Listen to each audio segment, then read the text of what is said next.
Yes, good morning here from Berlin. And as you said, and thank you for the introduction, I'm pretty sure I can't answer all your questions. As a matter of fact, I think most of you are more experts on innovation than I am. After all, you work for companies, you work for our members, but we're trying to create as an association an environment that allows for innovation.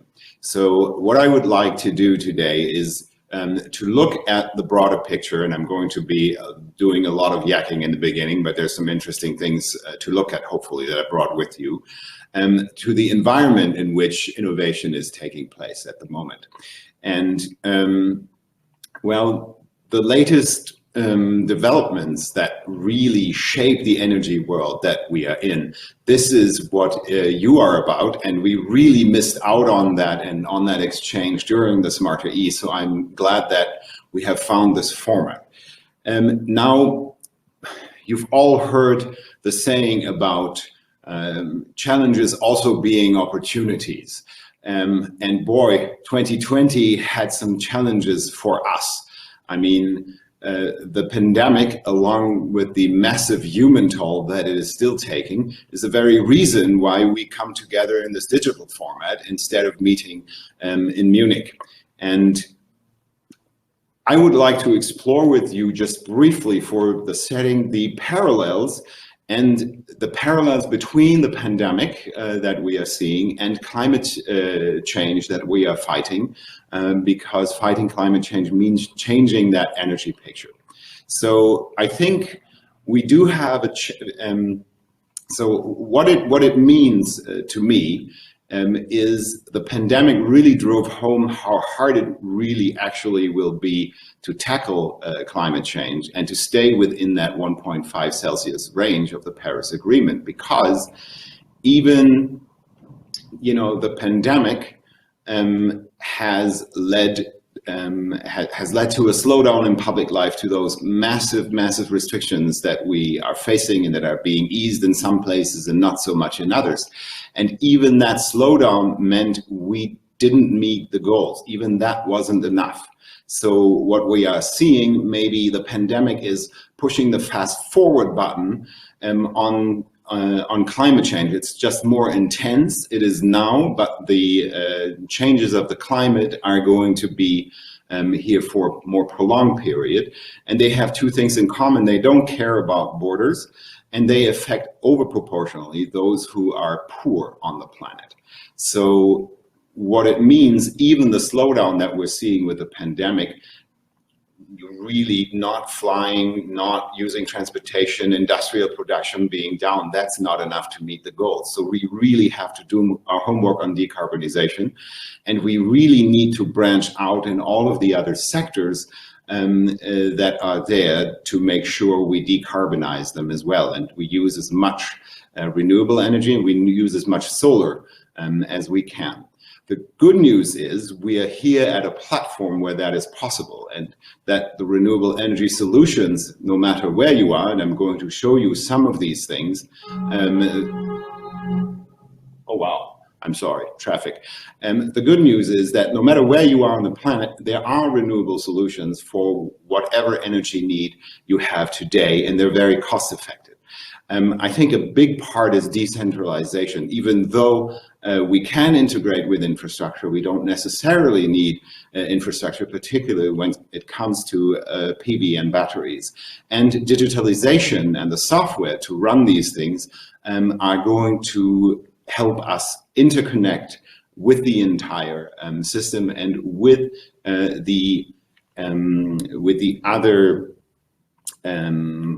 what is it called?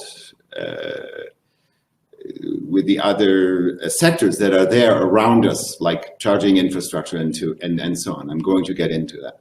But the problem is the challenges are so big that we need to think out of our boxes. And we tend to, and I tend to think solar, and solar is the solution to everything, just because it has become so cheap, and is now the energy solution in many places. So we really need to look right and left, as Solar Promotion and Smarter E are rightfully doing, to see what are the connected technologies, what are the systems next door that we need to interact with, that we need to team up with in order to bring this to a broader scale. So I think we do have a chance to change the energy game, and I'm glad that some of those game changers are here today, and we're going to hear from them, of course, in their detailed and the minute innovations that they have. So we really what we have really found in the markets as an association, and I think what the Smarter E has also found, is that people rarely look for a PV system. Yes, some experts will, and all of you know what that is, or rarely look for batteries, but what they are looking for is for reliable electricity. What they might be looking for is clean water, desalinated water. What they might be looking for is an irrigation system or cooling. So really to look at system solutions and to look at the products that people are looking for is what I'm getting into. And much has been made about the falling cost of solar, and the consequence of that is that we are simply the cheapest solution for energy in many, many instances, that we are certainly moving into sectors that are very, very energy intensive. And that changes the game because we are the #1 option. But in order to make good of the Energiewende, we need to look at all the related areas. If we do that, we can literally change the energy system. And given the crisis that we're currently facing, I think something has moved on my screen. I think that we might not ever have a captive audience like that again, because we have massive government intervention, massively money is pumped into the market massively. So let's hope that we can come back green and that we can use that innovation to really drive things forward. Now, here are some of the things that we are observing in the market. And let me just briefly change my screen. You are the experts, and in principle, floating solar is an innovation, but it is not all that new. But floating is a good example for the convergence of different sectors. There is so much innovation that still needs to be done. Imagine floating panels on the ocean, what that can do, or complementing seasonal hydropower in countries like Vietnam. This is going to be a game changer, and you all know about the benefits. I'm not going to go into the details of floating solar, including the cooling, the less loss of water. And that is something that we're getting increasingly into, and that is the water sector. That has really become very important for solar. And I really debated showing this and having an image of a windmill here, given the origins of the Smarter E. But I think we're in a situation where we work with all technologies that are available and that are cheap. And as a matter of fact, working with the water people, it turns out for certain situations and setups that wind, and actually floating wind, can be a cheap and fast desalination solution, particularly if you compare same-size desalination plants with solar-powered ones and wind-powered ones that are there. Now, if you're at a coastal city where the space is taking up, this is a problem. If you do have the space at the coast to then maybe transport the water and actually have a solarized infrastructure, have a solarized pipeline infrastructure where you build pumping stations along the way, then that is a different picture. So it really depends on the situation, and that's what it is about, to think about which sectors, which sources of energy we should be using to which end to bring forward which product. To continue with solar, there is smaller scale desalination that we are seeing in places, and saltwater, as we have learned, it's not only available on coasts, but there are many places in the world where the water sources are actually polluted by desalination. And that's also happening in a very decentralized way. And things are happening that we already know and that solar can already do, which is diesel offsetting, because most of these small desalinators today, they run with diesel. And as we know, PV is very competitive with diesel, no matter where we are on the planet. Now, desalination is a bit of the king of water treatment, because usually the water will also be cleaned and disinfected that is being used. So it is adding the technologies that are used for other water treatments as well. You can not only use water for drinking water, but also for agricultural use. And that in multiple forms. So just to water your crops to increase the yield and do so in an environmentally sound way. And now this can be combined with desalination, but it can also be used just to pump water that is there, to use fossilized resources that are in the ground, or simply to distribute the water, or to do a drip irrigation to really increase the yield. So we really see that solar is moving into the water sector in a big way, both in the very energy intensive field of desalination, as well as irrigation pumping, and more we are also looking at infrastructure. So the entire water infrastructure, the pumping, the pressurizing, being done by PV systems, simply because, once again, as we started, we are the cheapest solution for energy in that particular field. We're also seeing it move in, and I'm not going to go, agri photovoltaic, the co-use of fields, of crops. It's always an emotional subject. It certainly was in Germany. It certainly was in Bavaria. And I know the discussions in other places of the world, like Bangladesh, where people still remember hunger. Unlike us in Europe, it was maybe the grandparents that have experienced hunger, as far as the use of land is concerned. But it turns out that PV can actually increase yields, increase crop yields, and better the situation of agricultural use. There are also some specialty uses that we are seeing, and we have recently had a look at the shrimp market as an association, and particularly the countries who make shrimp, China, Indonesia, Vietnam, and Thailand. Among them, the biggest market, of course, being the US and China, and then Europe. But the shrimp market currently is at about 5 million tons. It's set to grow to about 7.5 just by 2025. So we have an over 6% growth. And if all of this is done by diesel or by conventional energy, imagine.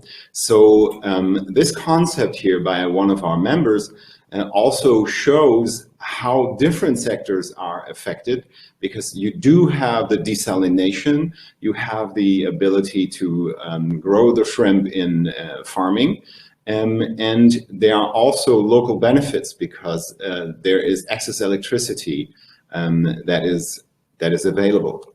And if we stay in the field of fisheries, what we have seen, and this is an idea that comes from Indonesia originally, with its vast fisheries and over 6,000 inhabited islands.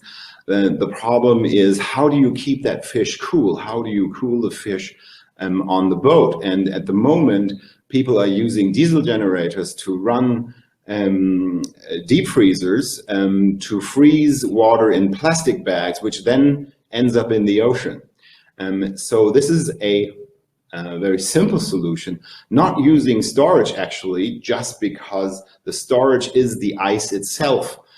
So the ice maker makes ice as long as the sun shines and overnight, and on the boat, if you take the ice with you, then the cooling persists, is its own storage, and it's really a cheap way to do that. It also prevents a lot of the fish from rotting as it is currently happening, and we have seen this need in many markets, and it's just an example of the innovation that is there, but also the products and the different system solutions that we are moving into, simply because we're the most competitive form of energy. Now, much has been hyped, and I'm treading very carefully in the direction of hydrogen. Now, I realize our federal government, the German federal government, does have a national hydrogen strategy. It is also at the core of some of the green recovery ideas by the EU Commission. I understand that from an infrastructure perspective, because if you do have pipelines, you know, a liquid or gas can be can be beneficial if you can use it. And there are some things that we can't do electrically. There's talk of green steel and other technologies. It can be used for mobility. I remain a bit of a skeptic as far as the efficiency of the energy usage, using renewable energy and turning it into green hydrogen. But as a sector, as solar, I think we should explore this seriously, because the numbers may not add up at the moment, but we have experienced ourselves how prices can really fall. We have seen it with PV, and we have seen it with battery storage. Remember that PV also was a government program, the 1,000 Roof program, for those of you who have been around long enough. So apart from the big players, and we understand that industry and are looking at these, and those who own pipelines or are very energy intensive, there are also off-grid uses, and this is an example from one of our members that is making small electrolyzers to use in off-grid situations for different applications, and these are also stackable. Of course, there is also electrolyzation on a large and industrial scale, depending on what you do. I would look forward to a discussion to see if it is cheaper to make green hydrogen, and that's my only prerequisite. Let's be very clear about the color of that hydrogen. There has been much talk about blue or gray. We know the Japanese are importing a lot of hydrogen made in Australia with lignite. We know that the Russians are interested in exporting hydrogen made with natural gas. So I think back to being one of the cheapest, if not the cheapest energy option, why not be an abundant resource to make hydrogen where the electricity or the heat from the solar system cannot be used directly. Then once again, from our member Zono here, this is just a simple picture. I just thought it was a little bit funny. You know, integrating storage, as many have said, and I think there are some very innovative things being discussed here at the Smarter E. Integrating storage into our grid is really going to have to happen once we phase out both nuclear and coal, and I think Germany might be a trendsetter here. So we get rid of those spinning reserves, and with that, we have to find other services to stabilize the grid.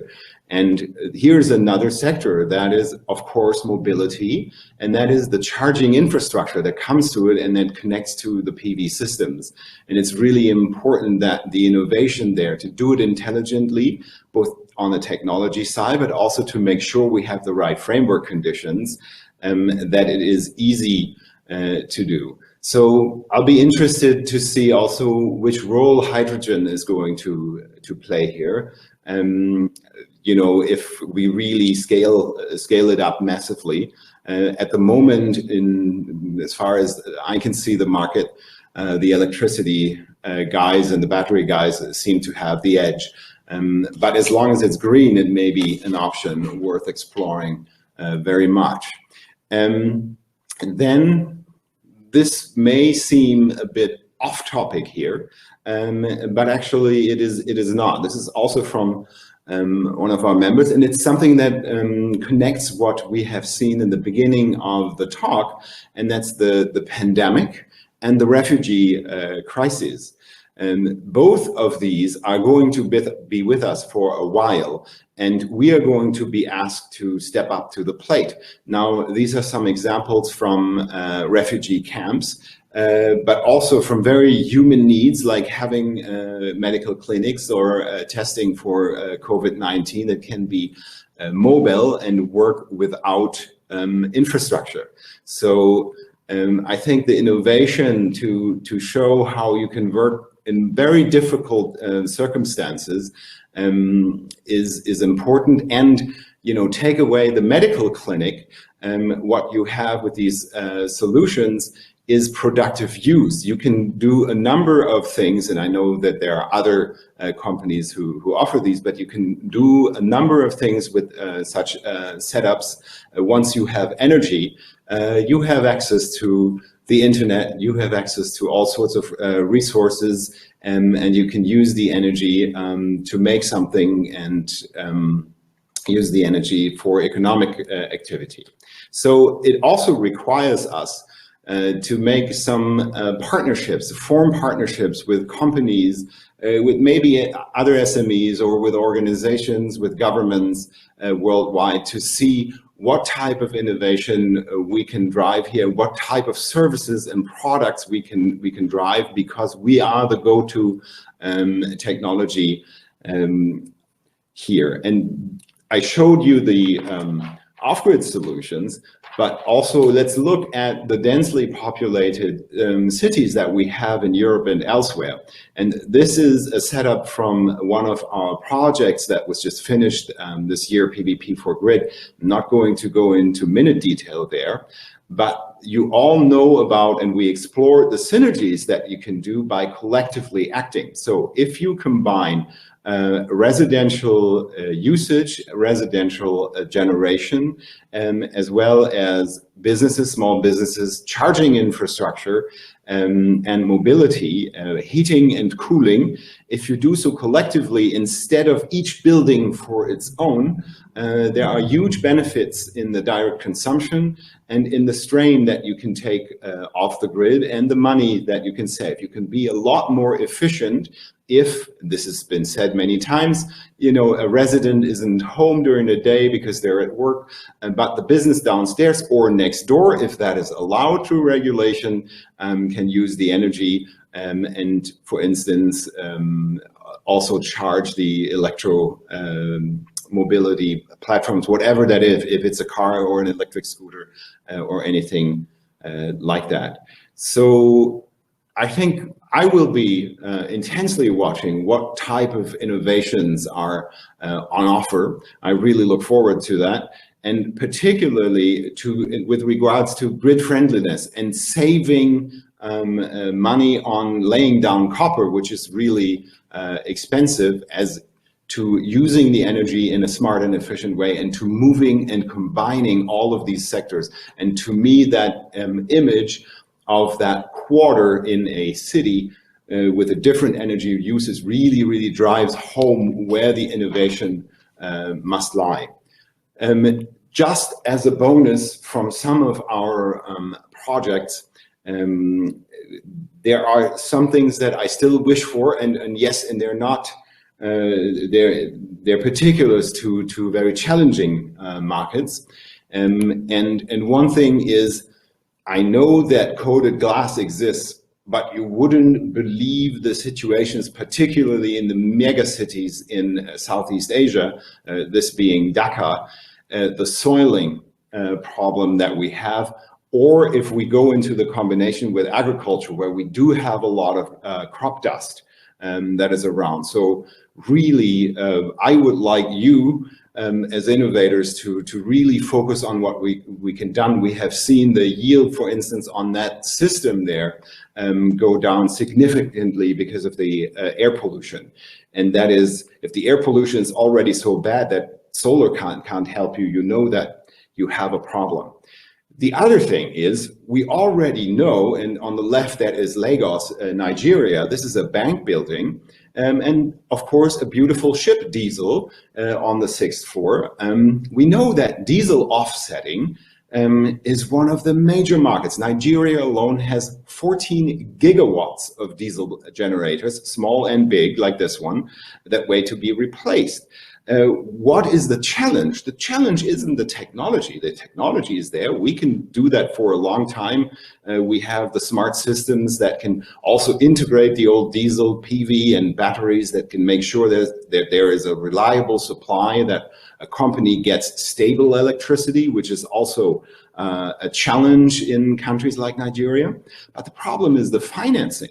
The diesel genset, for the amount of energy it can generate at a time, is relatively cheap. And then you have to buy fuel over time. If you go and you buy the PV system, and the batteries, you have to put down the money in the beginning. And here the innovation must lie in the financing. And I really look forward to some innovation there. And the other thing is, to your right, dealing with really we've talked about no infrastructure, but sometimes it's harder to deal with not so good, or let's call it challenging, energy infrastructure.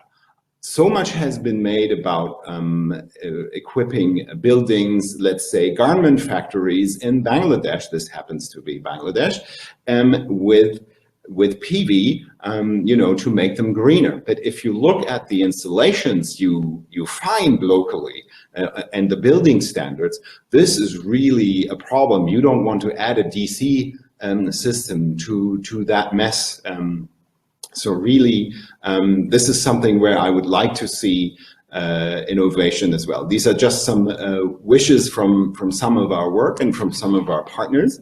And yeah, I look forward to the presentations that are going to follow, and how we can branch out, into the water sector, how we can branch out into mobility, how we can really make use of the fact that now we are the cheapest technology, but also the smartest technology that is compatible with everything else, with mobility, whatever you need, heating, cooling, ice, whatever the product is that you need. Solar is going to be somewhere in the value chain, somewhere along the way, even if it's making hydrogen and making use of that.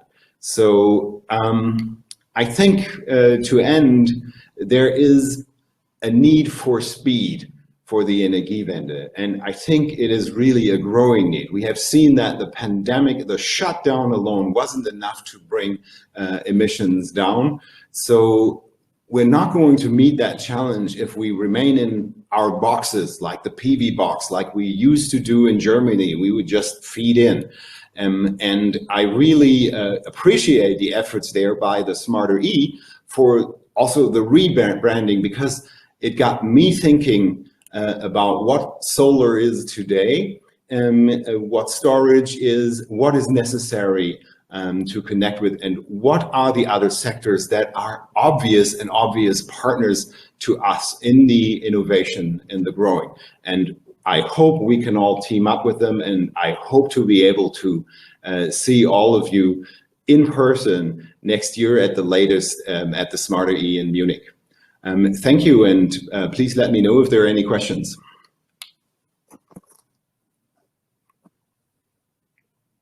Yeah, many thanks for this great presentation. I'm just double checking whether there are open questions in the chat.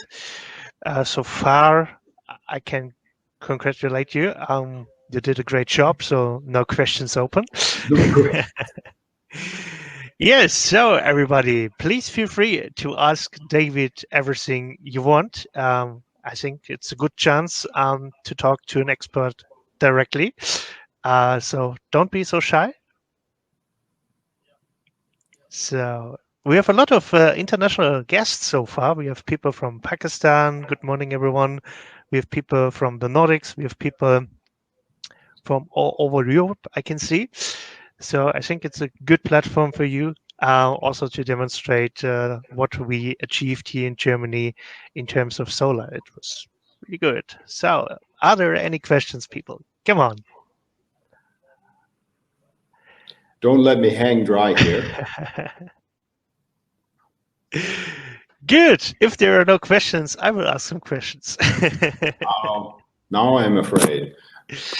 Oh, there's another question. Anthony, yeah, we are here on a stage, so it's not possible to interact like in the sessions to be here in a personal way, but please drop me in your question and I will ask it to David directly.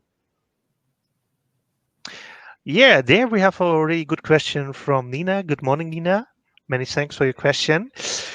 How are especially these challenging infrastructures in developing grids tackled? What do you think about it? I think so. If you look at the developing countries and developing markets, and most of the growth is taking place there. If we look at the 54 countries in Africa with 1 billion people, I mean, apart from the pandemic and everybody being hit hard, but these markets are growing, the populations are growing, and the energy demand is growing.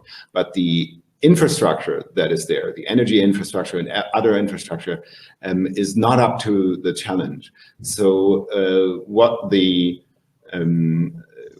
countries are adopting that are thinking about this, to my mind, in a smart way, is a hybrid approach.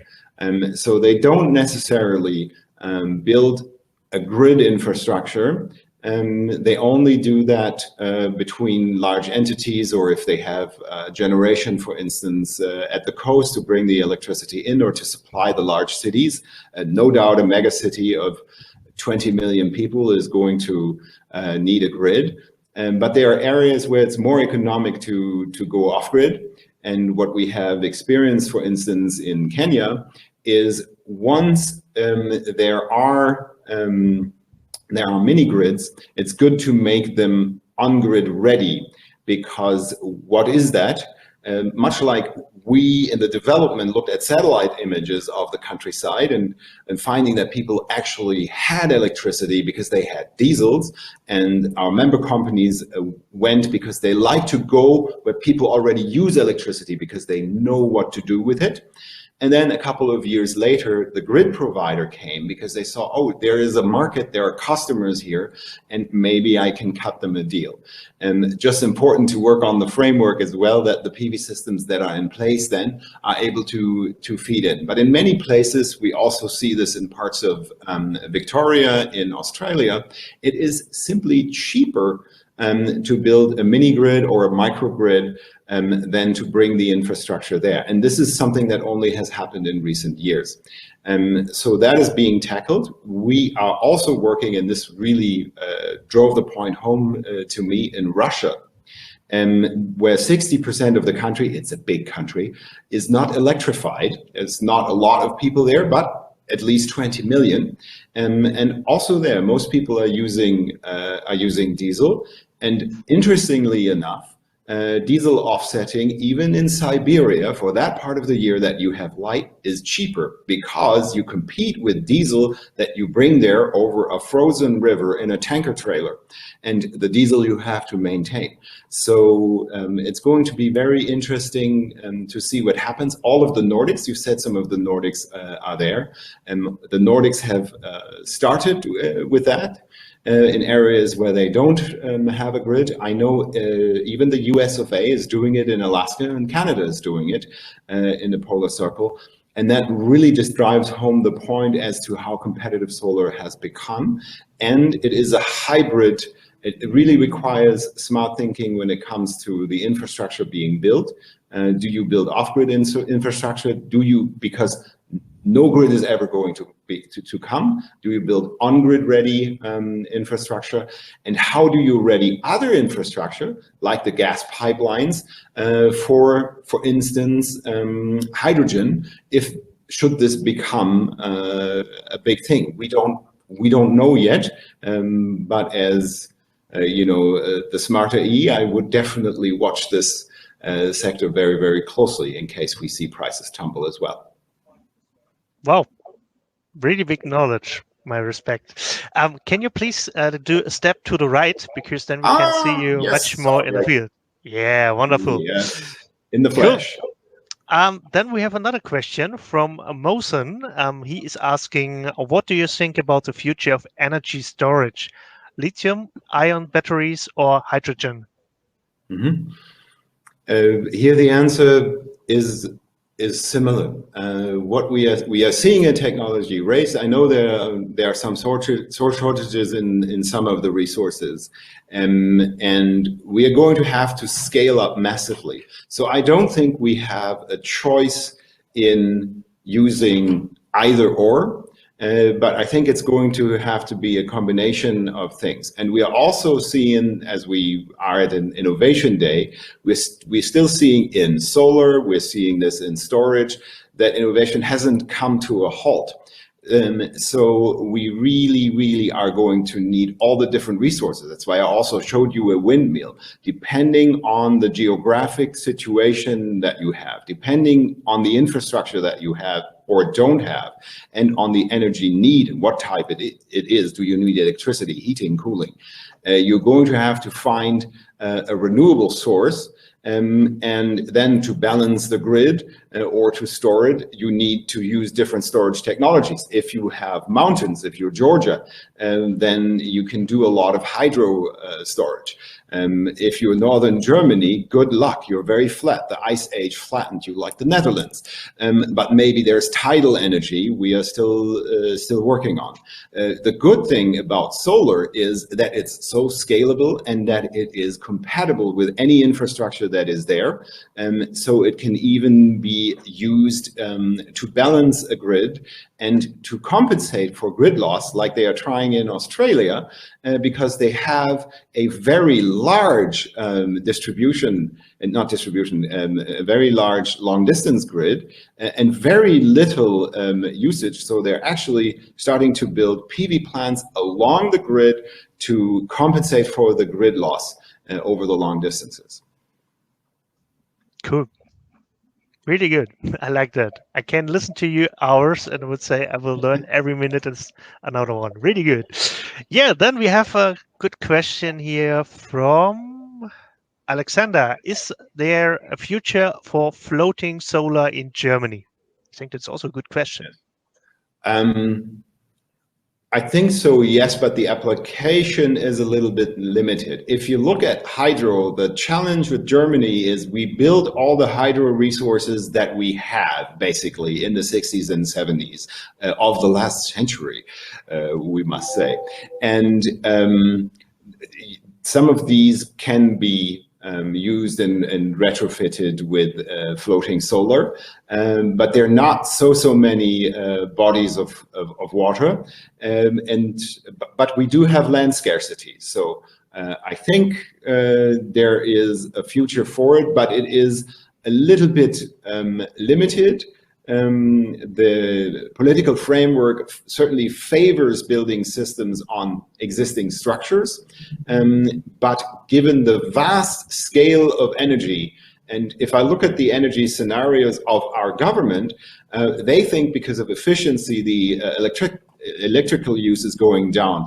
Everybody else, all the scientists you talk to, think the usage is going up because of the moving into the other sectors, into mobility, and so on. And because of all these nice gadgets that we are using, mind you, they also eat a bit of energy, and particularly electricity. So I think with the demand that is going to go up, but at the moment the framework conditions don't really allow for it, because if you look at large scale applications, they're tendered on land, and to build a floating system still is a bit more expensive than to build a ground mounted one. So I don't think it could compete in the current framework and setup. Good, I agree. Then we have a question from Alan. Hi, David. According to some organization, German residential will be replaced by storage system. So what do you think of residential storage system in Germany? What will be replaced by storage systems? German residential. What do I think of residential storage in Germany? Right. Well, Germany, much like with PV began in Germany on very small scale, very small systems if you look at what we are doing today, but it began in 1990. And on a bigger scale around 2000. And in 2013, the government introduced a battery scheme, which was initially a subsidy scheme for purchasing home batteries. Now, these can be very beneficial to the grid if the framework is set right. That means they shave the peak of the system, so not every system feeds in at the same time in midday. I think that is really beneficial. You have seen the graph, though, of the European village that I have shown, where you have the interaction between the residential solar and between the commercial, the little shops that are here. If you're in Berlin, often people live on top of shops. And the shops are open in daytime, and most people aren't home in daytime, so the energy can be used there. And then you combine it with the charging infrastructure as well as the storage, so you don't have to transport a lot of the electricity. So I think the future lies in the smart combination, if that is allowed. Once again, the framework condition is needed, that you can sell the electricity to the neighbor.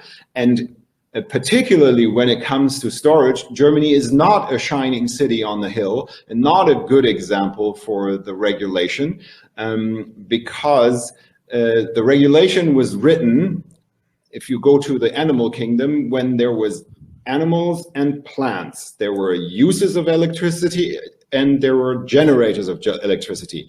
And now we found out there are also mushrooms, storage. They take in electricity, but they can also inject electricity into the grid. And the regulation will look at a storage system and think, oh, clearly this is a user of electricity, so a certain rule applies. And another regulation will look at it and say, no, no, this is a producer of electricity because it injects electricity in the grid. So it's all gotten a bit complicated there. With PV, we have gotten it right. With batteries, the future is bright if we work on the regulation. And we certainly see that being ever more competitive in other markets, particularly where we replace diesel. Really good. So I would say we will extend a little bit the session because there are two other people who make the effort and wrote a really big question. So I will honor this work. And I would say because we have a little bit time buffer. We have Rizwan. Good morning, Rizwan. Nice to meet you. He is writing, hello, good morning, and thanks for the nice presentation. Do we have a commercially viable business case for energy storage systems for C&I behind the meter applications, like power backup, peak shaving, time of use, and PV self-consumption in poor grid scenarios to replace diesel generators? The answer here is this depends. It depends on the market environment you're operating in. We see this in many markets where we do have a grid. I was talking to some partners in an unnamed country, and they were saying, you know, do you want to go on grid, or do you want to, is your market rather on grid or an off grid market? And they looked at me and said, our market is an on, off, I don't know, on market. And in such markets, there certainly is a business case, because along with the reliability of supply and the cheap supply by the PV, you also provide power quality. And this is particularly the case in commercial applications, because the batteries buffer the brownouts and buffer the frequency that is all over the place in that country. So it saves the expensive machinery that the companies have bought and that they work with. And in a residential applications, same country, it saves the televisions, because the television sets, people buy television sets every 2 years, not because they don't last, but because the power is constantly out, then the diesel kicks in and they have all sorts of spikes, and that really ruins the electronics. Mind you, you have seen the presentation, the solar ice maker. It is doing whatever we can. We use as little batteries as we can in such a setup, because they are, along with the inverters, among the most expensive parts of the puzzle, but they're a very important part of the puzzle. Typically, in a setup, you would, if you already have a diesel genset, a smart inverter will be able to incorporate that and buffer with the battery until the genset kicks in, or use a genset at night, even though in commercial applications, most places don't work at night. So the amount of diesel that you are using is down quite a lot. And in other setups, like here in Europe, it really depends on the regulation. If electricity prices are high, or if there are certain times of day where electricity is more pricey than in others, then it can be commercially viable. As a rule of thumb, the more batteries you have in an application, at the moment at least, still, the less economic it is, to answer with a very broad stroke. Good thing. Good. Then I would say not ladies first, but ladies last. We will close the session with a question from a lady, I would say. So Fiona is asking, good morning, Fiona.